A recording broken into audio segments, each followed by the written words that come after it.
भभूत चंदन चीज हो गजब के अलीला रे लगावल जाला मिली नहीं सबके। और कहे के भाबा गंगा नहाई बहुत बात नहीं के भैया गंगा नहाई बहुत बात नहीं के। तेरा ध्यान किधर है? तुम्हारा बाप पीछे है, आगे काहे दिखा रहा? गंगा नहाई बहुत बात नहीं है कहावत उठावल बहुत बात होला। गंगा नहाई बहुत बात नहीं है कहावत उठावल बहुत बात होला। देव घर में आई बहुत बात नहीं है देव घर में आई बहुत बात नहीं है जलवा चढ़ावल बहुत बात होला। जलवा चढ़ावल बहुत बात होला।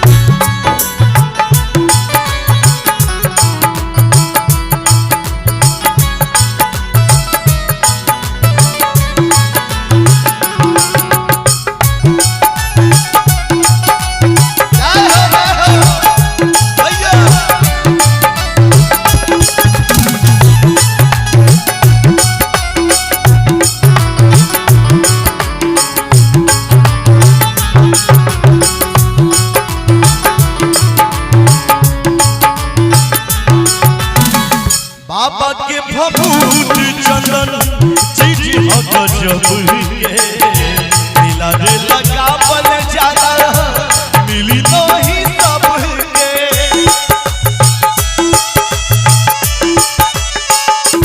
ओ बाबा के भभूत चंदन चीज हो गजब के नीला रे लगावल जाला मिली नहीं सबके। माथा झुकावल बहुत बात नहीं है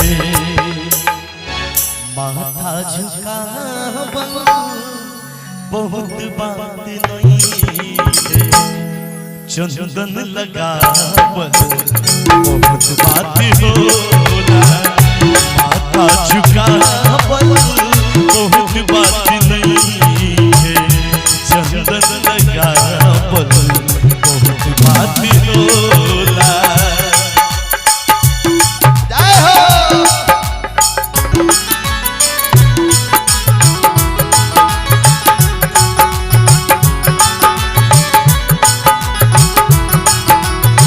हाय हाय हाय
उठाला सब केहू बाबा के नाम पर जेकरा जेकरा के भजन नीक लागेला सब केहू हाथ उठाला बाबा के नाम पे आ ताली के साथ कहे के बाद का भइल बजाओ ताली यलक जगह बहुत बात नहीं जगह की मुताबल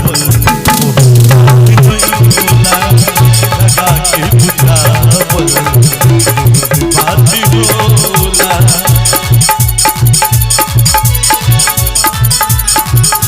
जियो हो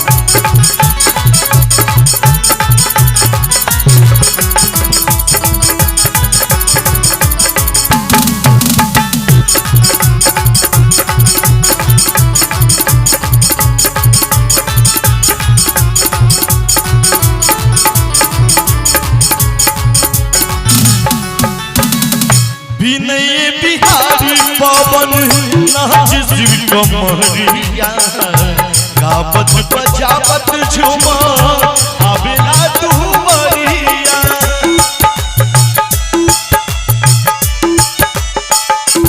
ओ बिनय बिहारी पवन नाच शिव कमरिया गावत बजावत झूमा आवेला दुवरिया बहुत बात नहीं और कहे के बाबा ए भैया कि भजन गुनगुना बहुत बात नहीं आगाह के सुना बहुत बात होला आगे सुना बहुत बात होला गंगा नहाइल बहुत बात नहीं है बहुत बात होला घर में आइल बहुत बात नहीं है जलवा चढ़ावल बहुत बात होला धन्यवाद।